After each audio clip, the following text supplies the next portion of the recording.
नमस्कार। आप सबका पुनः स्वागत है हमारे बयानी टीवी के इस शो दिल की बात आपके साथ। और जैसे कि आप सब ने सुना, हम इमोशनल इंटेलिजेंस के बारे में प्रोफेसर संजय बयानी सर के साथ बात कर रहे थे और उन्होंने ये बताया कि कितना इम्पॉर्टेंट है आजकल के टाइम में सक्सेसफुल होने के लिए इमोशनल इंटेलिजेंस। तो सर ने हम सबको एक्सप्लेन करे दो इम्पॉर्टेंट पॉइंट्स, जो कि है कंपैशन और करुणा, जिसकी हमको ज़रूरत है अपना इमोशनल इंटेलिजेंस बढ़ाने के लिए। और दूसरा पॉइंट जो उन्होंने हमें एक्सप्लेन करा वो है कृतज्ञता या एटीट्यूड ऑफ ग्रैटिट्यूड। ये दो चीज़ें बहुत ज़रूरी हैं हमारा इमोशनल इंटेलिजेंस बढ़ाने के लिए। और सर हमारे बीच में आज फिर से उपस्थित हैं। सर बहुत बहुत स्वागत है आपका इस शो में। Thank you. अब आपने कहा सर दो पॉइंट्स और हैं जिनको हम जान के अपना इमोशनल इंटेलिजेंस बढ़ा सकते हैं, तो सर वो क्या पॉइंट्स है, उन पर कुछ रोशनी डालिए सर। कृतिका मैम, मैं इसको एक्सप्लेन करूं इससे पहले मैं ये बता दूं कि ये इमोशनल इंटेलिजेंस कितनी आवश्यक है। क्योंकि हम आजकल इंटेलिजेंसी की बात किए है ना, आईक्यू की बात की है, पर मुझे लगता है आईक्यू से बहुत बड़ा है ईक्यू। क्योंकि हमारा आईक्यू एक सेकंड बॉडी है। ये ऐसे कह दो तो ज़्यादा अच्छा होगा अगर लोग ऐसे समझे तो, कि कॉन्शियस माइंड है जिसको आईक्यू कहते हैं, एक सबकॉन्शियस माइंड है जो ईक्यू कहते हैं। ईक्यू को या सबकॉन्शियस माइंड को एक लैंग्वेज समझ आती है तो इमोशन की लैंग्वेज होती है, वो फील की लैंग्वेज होती है ना, वो प्रेम की लैंग्वेज होती है। और वहाँ मैसेज जाने के बाद वो परमानेंट ही हो जाता है, फिर वो कभी नहीं ख़त्म होता वो मैसेज। देखिए कितने लोग थे जो आज सुबह सोचे थे कि गुस्सा नहीं करना, वो गए थे चर्च में और वहाँ भी मैसेज लेकर आए थे, वो गए थे मंदिर में और वहीं से भी मैसेज लेकर आए थे कि गुस्सा नहीं करना। पर आप जैसी परिस्थिति आए वो तो याद ही नहीं रहा, उनके कॉन्शियस माइंड में तो ये मैसेज था। विचार एक मरा हुआ पदार्थ है, मुझे लगता है कई मरी हुई चीज़ें हैं कोई, लेकिन उसमें चेतना आती है जब इमोशन बढ़ जाते हैं, भर जाते हैं।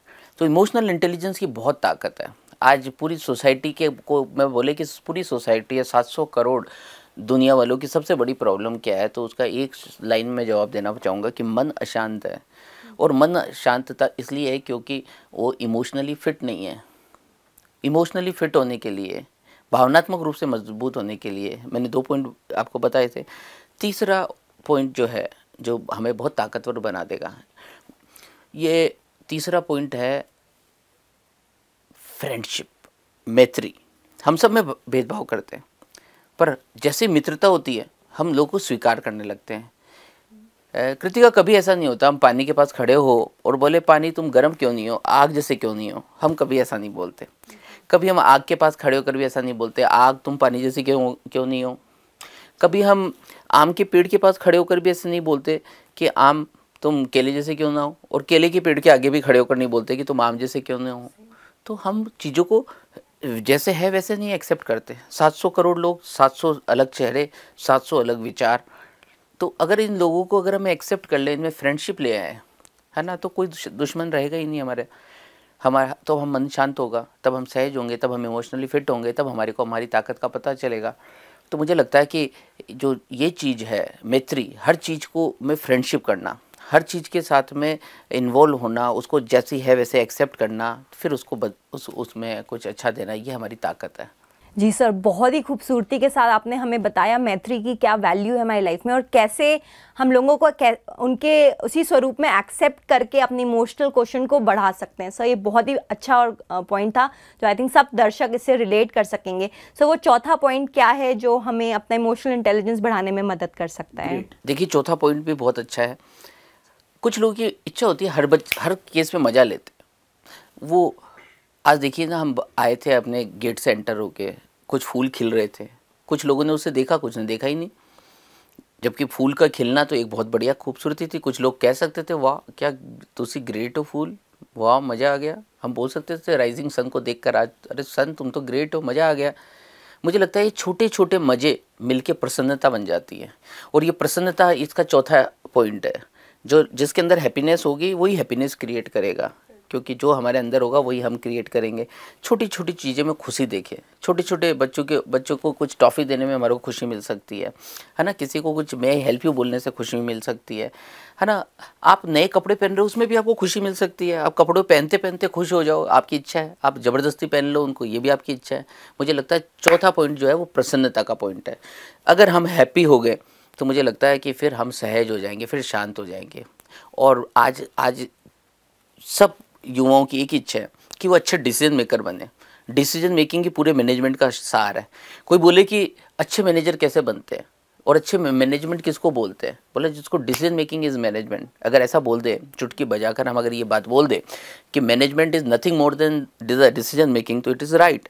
और डिसीजन तब ले सकता है जब अंदर से इंसान शांत हो गया हो। जब अंदर से बेचैनी है तब तो नहीं ले सकता। तो मुझे लगता है ये हमारी ताकत है। हमारे को ये अगर 4 बातें हमारे जीवन में आ जाए, हम सहज हो जाएंगे, शांत हो जाएंगे और ताकतवर हो जाएंगे। लोग ताकत का मतलब डिस्ट्रक्शन माने, जब ताकत का मतलब दूसरों को हराना माने। ताकत का मतलब है खुद को जीतना, प्रेम, करुणा, ये ताकत है, मुझे ऐसा लगता है। तो अगर हम चाहते हैं कि हम बहुत ही ताकतवर बन जाए और हम जैसे अंदर होंगे वैसे हम बाहर भी होंगे। किसी ने कहा कि मेरे बाहर बहुत शत्रु है, तो डेफिनेटली आपके अंदर एक शत्रु है। कोई दुनिया में आपका शत्रु नहीं रह सकता, लेकिन एक कारण से रह सकता है कि आपके अंदर शत्रु है, आपने किसी को बना रखा है, तो बहुत सारे बनेंगे आपके।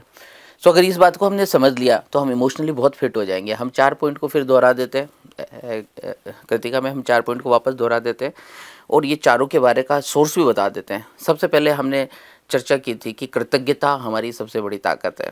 हम हर समय कृतज्ञ हो जाए। कृतज्ञ तब होंगे जब हमें अंदर कुछ फील होगा। जब हम बाहर देखेंगे तो हमें अकृतज्ञता फील होगी। दूसरा हमने कहा कि कृतज्ञता के बाद हमने बोला करुणा।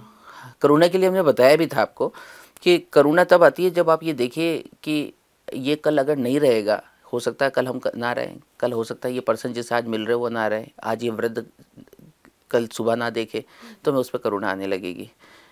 तो करुणा हमारी दूसरी ताकत होगी जो हमें अंदर से इमोशनली फिट बनाएगी, अच्छा फील कराएगी। फिर हमने तीसरा बताया, अभी तीसरा पॉइंट हमने डिस्कस किया, मैत्री, फ्रेंडशिप। तो फ्रेंडशिप भी हमारी ताकत होगी, क्योंकि फ्रेंडशिप से शत्रु ही नहीं रहेंगे। शत्रु नहीं रहेंगे तो हम खाली रहेंगे तो विचार भी आएंगे, थॉट्स भी आएंगे, पीस भी आएगी, हैप्पीनेस भी आएगी और हम डिसीजन मेकर भी बनेंगे। लेकिन जब अंदर से डिस्टर्ब है तो हम कैसे डिसीजन लेंगे? तो 3rd and 4th and last one is जो है वो है प्रसन्नता, हैप्पीनेस। ये हैप्पीनेस एक एटीट्यूड है, एक आदत है। कुछ लोग छोटी छोटी चीज़ों में खुशियाँ ढूंढ लेते हैं। एक टॉफ़ी लेके बच्चे खुश हो जाते हैं और इंसान को 1 लाख रुपए मिल जाता है तो भी खुश नहीं होता और उसकी इच्छा होती है और मिल जाए। तो मुझे लगता है ये एक आदत है। छोटी छोटी खुशी का जोड़ प्रसन्नता ला देता है और वो एक बड़ा वेग का काम करता है। और उसके बाद में हम लगता है कि हम इमोशनली फिट होते हैं, सहज हो जाते हैं, साधना करने की स्थिति में आ जाते हैं, पावरफुल हो जाते हैं, प्रेम करुणा से भर जाते हैं और उसके बाद में हम जो चाहे वो काम होने लगते हैं। मुझे ऐसा प्रतीत होता है, ऐसा लगता है मुझे।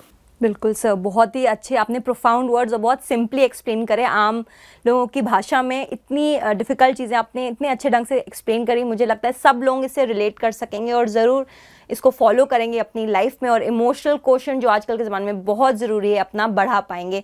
मुझे पूरी उम्मीद है आपको ये शो बहुत पसंद आया होगा, इसलिए इसको लाइक करना मत भूलिए और इसमें कमेंट भी डालिए कि आज आपका अपने से क्या कमिटमेंट है और इससे आपको ज़रूर फ़ायदा हुआ होगा। मगर इस फ़ायदे को अपने तक नहीं रखना है, आपके फ्रेंड्स, आपके फैमिली सबको स्प्रेड करना है। इसलिए हमारी इस वीडियो को शेयर करना बिल्कुल नहीं भूलें और हमारे शो को सब्सक्राइब करें, हमारे चैनल को सब्सक्राइब करें और वो जो बेल आइकन है उसको प्रेस करना ना भूलें, जैसी इस तरह की और इंटरेस्टिंग वीडियोस आपके सामने आती रहें। धन्यवाद।